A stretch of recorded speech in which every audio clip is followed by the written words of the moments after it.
آج ہماری مساجد میں، ہمارے جلسوں میں، ہماری محفلوں میں ایک ہی صدا گونجتی ہے، یا اللہ مسلمانوں کی غیبی مدد فرما، مسلمانوں کی غیبی مدد فرما۔ مگر حقیقت یہ ہے کہ غیبی مدد نہ اندلس کے زوال کے وقت آئی، نہ خلافت عثمانیہ کے ٹکڑے ہونے کے وقت آئی، نہ اسرائیل کی ناجائز قیام کو روکنے کے لیے آئی، نہ بابری مسجد کے مسمار ہونے کے وقت آئی، نہ عراق، شام، فلسطین کو کھنڈر بننے کے وقت آئی، اور نہ ہی کشمیر کی وادی میں خون کے دریا بہتے وقت آئی۔ تو سوال یہ ہے کہ جب کبھی ہم صرف گھروں اور مسجدوں میں بیٹھ کر، محفلوں میں نعتیں پڑھ کر، آنکھوں میں آنسو بہا کر غیبی مدد کے منتظر رہے تو مدد کیوں نہ اتری؟ آئیے اس ویڈیو میں جاننے کی کوشش کرتے ہیں۔ اے اللہ فلسطینیوں کے بھائیوں کی مدد فرما، فلسطین کے مسلمانوں کی حفاظت کر، فلسطین کے مظلوم مسلمانوں کی غیب سے مدد۔ 5 journalists working for the international media have been killed in 2 Israeli airstrikes in Gaza. یا اللہ فلسطین کے مسلمانوں کی مدد فرما، یا اللہ اسرائیل کو اپنے فضل و کرم سے نیست و نابود فرما۔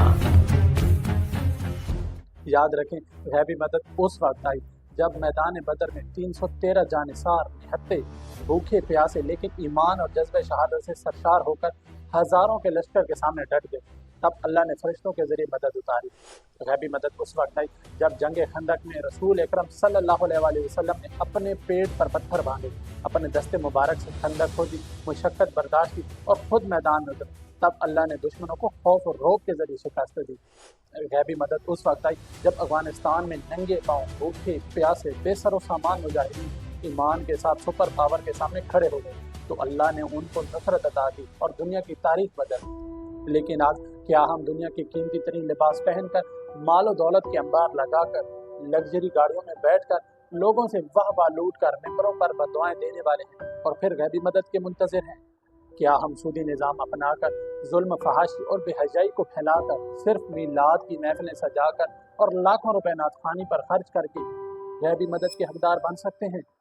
کیا ہم ملک میں شراب خانوں کو کھول کر، فحاشی اور بے حیائی کو پھیلا کر، مسلمانوں کو مجاہد بنانے کی بجائے مجاور بنا کر، غیر اسلامی قوانین نافذ کروا کر، اپنی تقریبات میں بےہودہ قسم کے لباس میں ملبوس عورتوں اور مردوں کو نچوا کر، ملک کے فیصلے اسلام اور شریعت کے خلاف دلوا کر غیبی مدد کے منتظر ہیں؟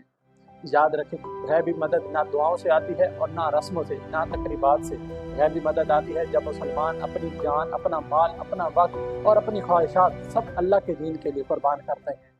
آج ہم جہاد فی سبیل اللہ اور جذبہ شہادت سے کوسوں دور ہیں۔ آج ہم ظلم و جبر پر صرف آنسو بہاتے ہیں۔ آج ہم نے اسلام کو عمل سے نکال کر صرف دعاؤں، محفلوں اور رسموں میں قید کر دیا ہے۔ قرآن پاک میں اللہ پاک فرماتے ہیں کہ یقیناً اللہ پاک کسی قوم کی حالت نہیں بدلتا جب تک وہ خود اپنی حالت نہ بدلے۔ اگر ہم چاہتے ہیں کہ اللہ کی مدد نازل ہو تو ہمیں بدلنا ہوگا، ہمیں اپنے کردار کو، اپنے اعمال کو، اپنے نظام کو بدلنا ہوگا، ورنہ یاد رکھو ہماری دعائیں صرف مسجدوں کی دیواروں تک قید رہ جائیں گی۔